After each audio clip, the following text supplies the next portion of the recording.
Well, welcome to the Debt Matters Podcast, where we help Canadians find solutions to their debt with licensed insolvency trustees from across Canada.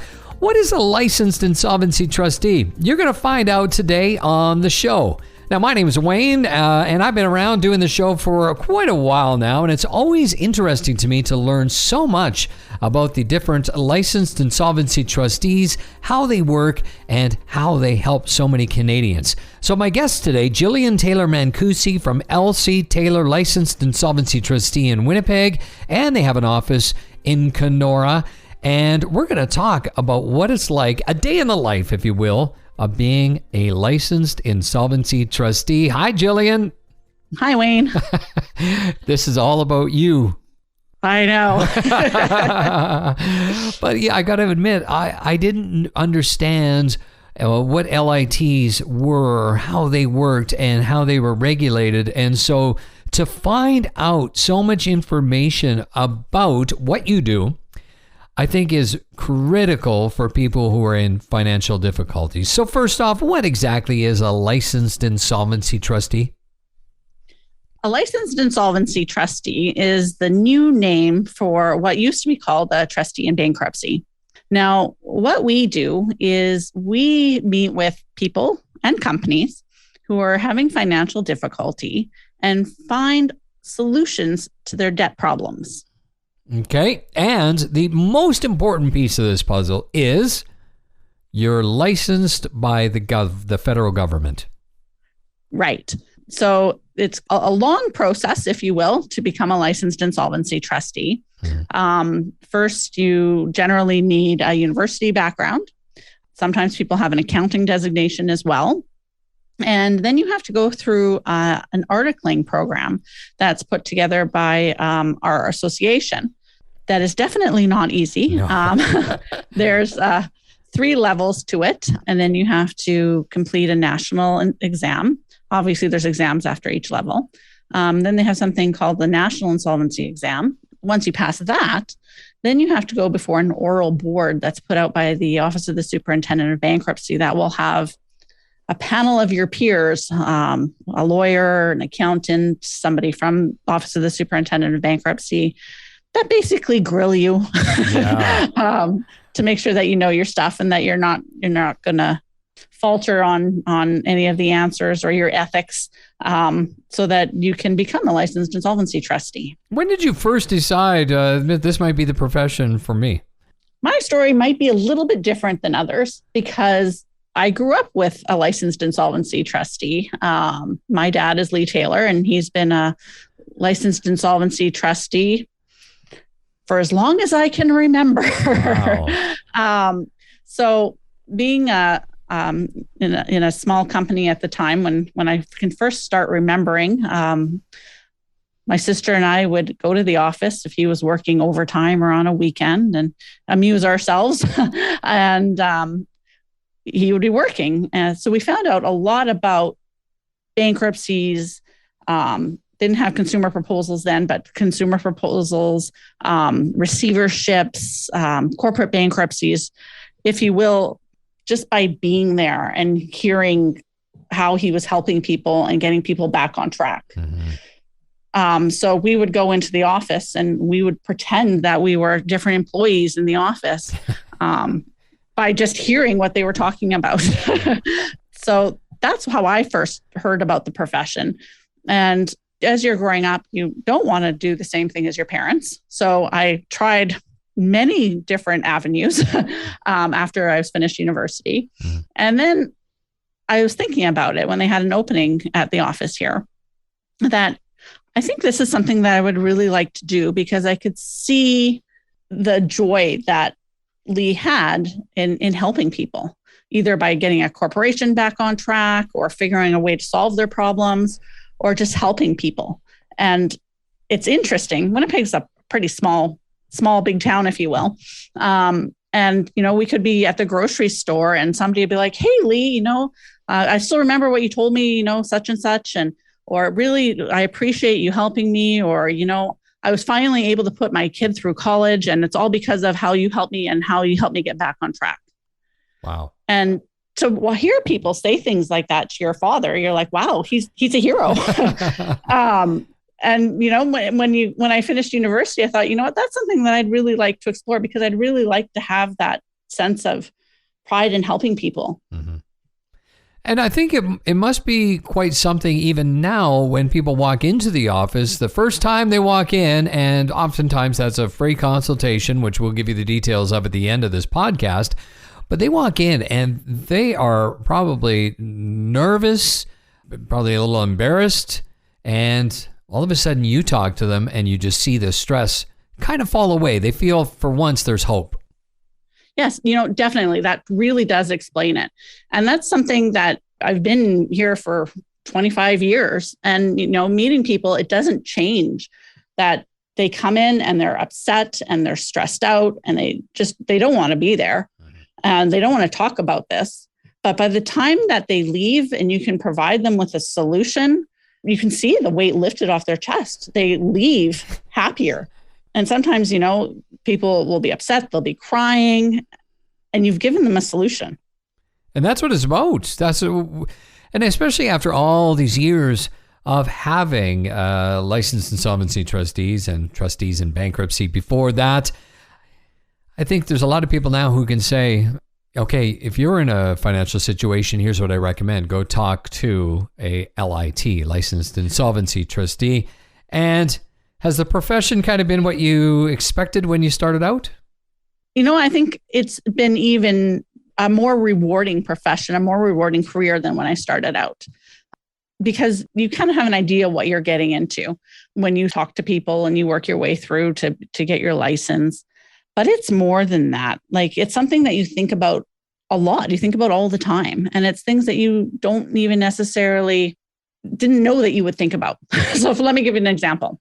When I first started doing this, one of the things that people have to do is keep track of their income and expenses every month and submit that to the trustee in a bankruptcy. And at first, I didn't do it. And then, I thought, if I'm going to start preaching this to people, I'd better start paying attention to doing it myself. And, it was a real eye opener. Little things like, at the time, how much you spend on a can of Coke, or now how much do you spend when you go to Starbucks? And you add that up, and the amount that you spend on certain things in a month, it's astonishing. Newspaper. I was buying a newspaper every day. I didn't read the newspaper every day. So why am I spending this amount of money on a newspaper when I could be using it for something else? Yeah, that's amazing. So you found it, once you started walking the walk and talking the talk, everything kind of fit better. Right, exactly. So there's a lot to be learned by paying attention and practicing what you preach. Mm-hmm. Well, and then they would see that. Anybody who's dealing with you would understand, well, okay, she's gone through she's doing the same thing we had to do, or we have to do. Yeah, exactly. And I think that makes them feel better, because really, people who are going bankrupt or filing consumer proposals aren't any different from you or I. They just have had, something bad happen to them. Either they got sick, or they lost their job, or they've, come upon an addiction or a spending problem. So when people realize that everybody's a person and everybody can make a mistake or have a bad thing happen to them, mm-hmm. I think that really makes them more comfortable. Absolutely. I think so. When they realize, and it's not like it's a certain demographic of people. It literally can happen to anybody at any age. Yeah, definitely. We get people who are 18, 19 years old who've fallen into, the credit card trap, hand out the credit card applications at the universities, to, people who are retired and are having a difficult time adjusting to a lower income. To people who've unfortunately become sick or lost a spouse or a marriage breakup. So it hits everybody. Mm-hmm. What do you feel is like the best thing about working in this industry?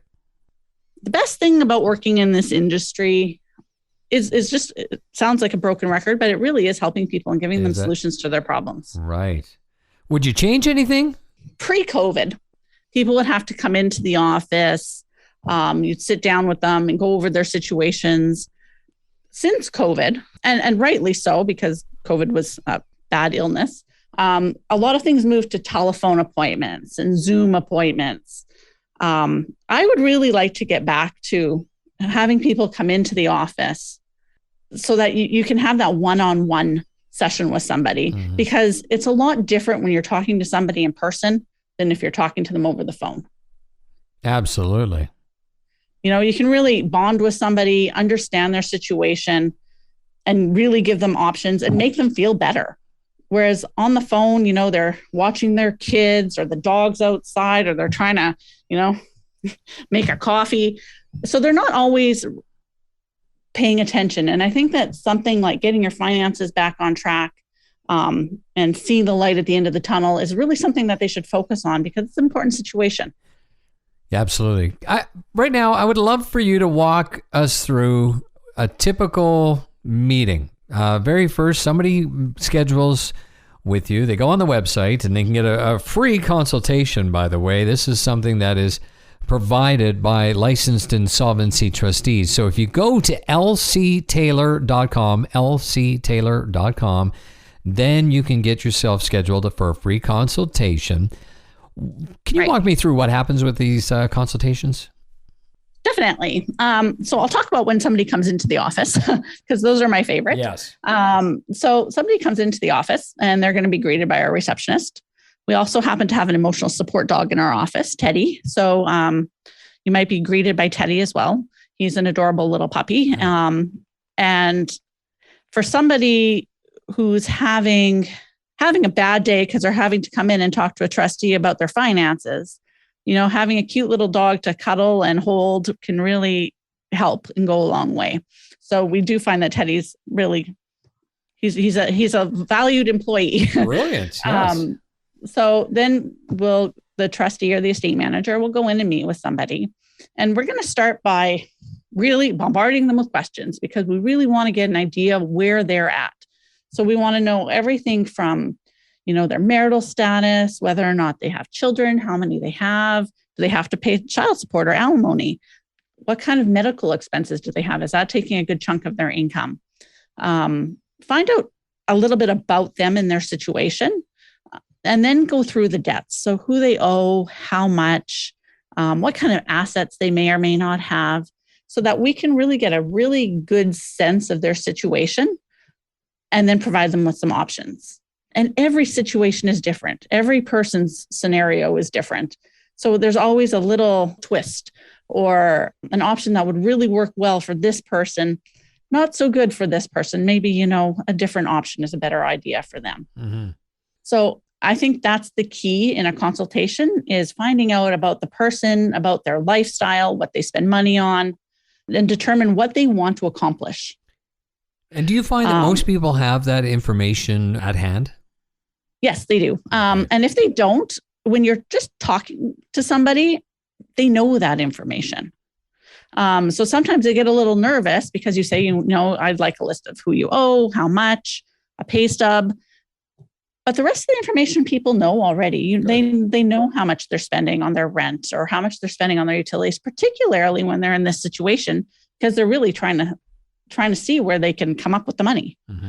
And sometimes they just need a little hand to be like, you know what, you can really do it by doing this, this, and this. Okay.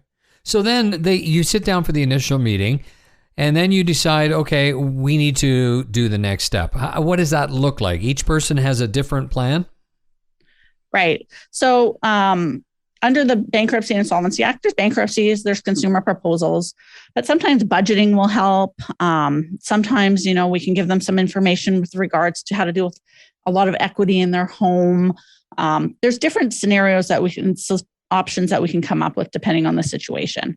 But if they decide that, a bankruptcy or a consumer proposal is the best bet for them, then the next appointment is making an appointment to sign the papers.